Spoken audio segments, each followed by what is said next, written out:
Actes chapitre 21. Je lis au nom de Jésus. Paul va à Jérusalem. Nous quittons les anciens d'Éphèse. Nous partons en bateau et nous allons directement à Kos. Le jour suivant, nous arrivons à Rhodes et de là, nous allons à Patara. Nous trouvons un bateau qui va en Phénicie. Nous le prenons et nous partons. Nous arrivons près de Chypre, qu'on peut voir du bateau. Nous passons au sud de cette île et nous continuons vers la Syrie. Nous descendons à Tyr.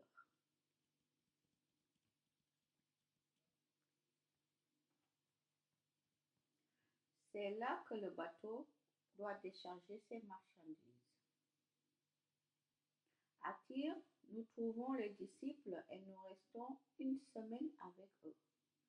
Poussés par l'Esprit Saint, ils disent à Paul, ne va pas à Jérusalem. Mais au bout d'une semaine, nous repartons pour continuer notre voyage. Tous nous accompagnent en dehors de la ville. Tous nous accompagnent en dehors de la ville avec les femmes et les enfants. Nous nous mettons à genoux au bord de la mer et nous prions. Ensuite, nous nous disons adieu, puis nous montons sur le bateau et les disciples retournent chez eux. Nous terminons notre voyage en bateau en allant à Tyr, à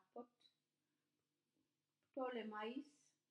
Là, nous saluons les chrétiens et nous restons un jour avec eux. Le jour suivant, nous repartons et nous arrivons à Césarée.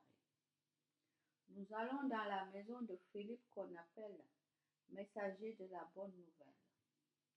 Nous restons chez lui. Philippe est l'un des 7 hommes choisis à Jérusalem pour faire le service des repas. Il a 4 filles qui ne sont pas mariées et qui parlent au nom de Dieu. Nous sommes là depuis plusieurs jours. Un prophète appelé Agabus arrive de Judée. Il vient nous voir. Il prend la ceinture de Paul et s'attache les mains et les pieds. Il dit, voici ce que l'Esprit Saint annonce.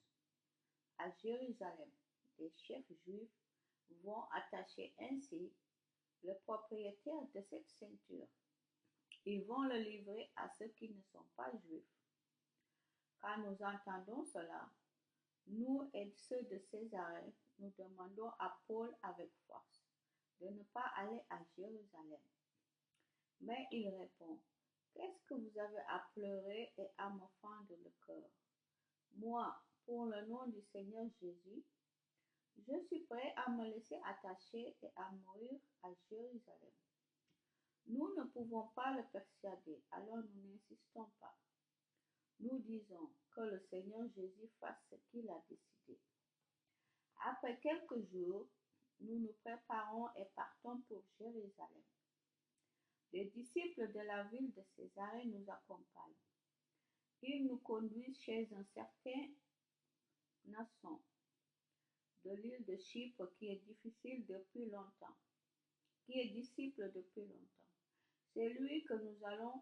C'est chez lui que nous allons passer la nuit. Paul rencontre les anciens de Jérusalem. Quand nous arrivons à Jérusalem, les frères nous reçoivent avec joie. Le jour suivant, Paul vient avec nous chez Jacques. Là, tous les anciens de l'Église sont réunis.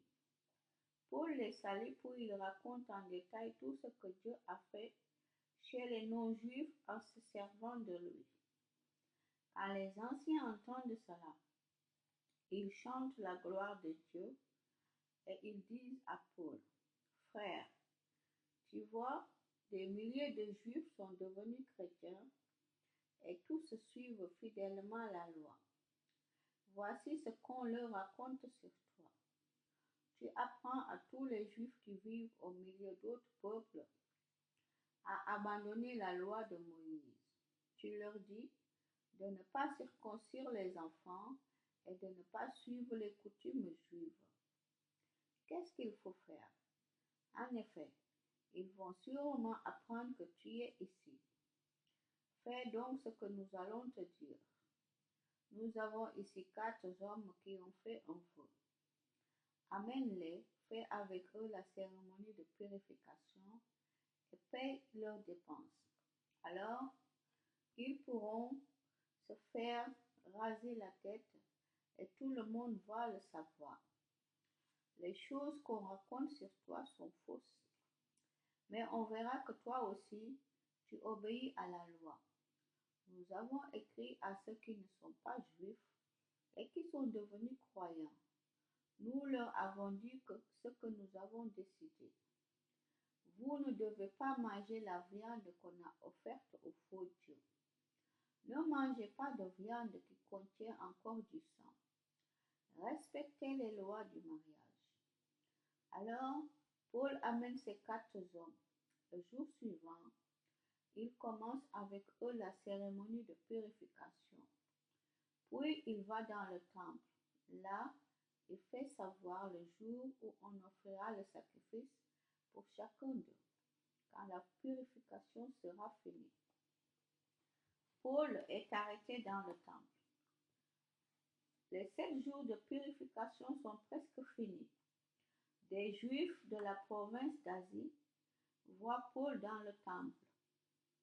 Ils excitent toute la foule et ils arrêtent Paul. Ils crient: Jean d'Israël, au secours, le voilà, l'homme qui donne partout et à tout le monde un enseignement contre notre peuple, contre notre loi et contre ce temple. Il a même fait entrer des non-juifs ici et il a rendu impur ce lieu saint. En effet, à Jérusalem, les Juifs ont vu Trophime d'Éphèse qui accompagnait Paul et ils pensent que Paul l'a fait entrer dans le temple.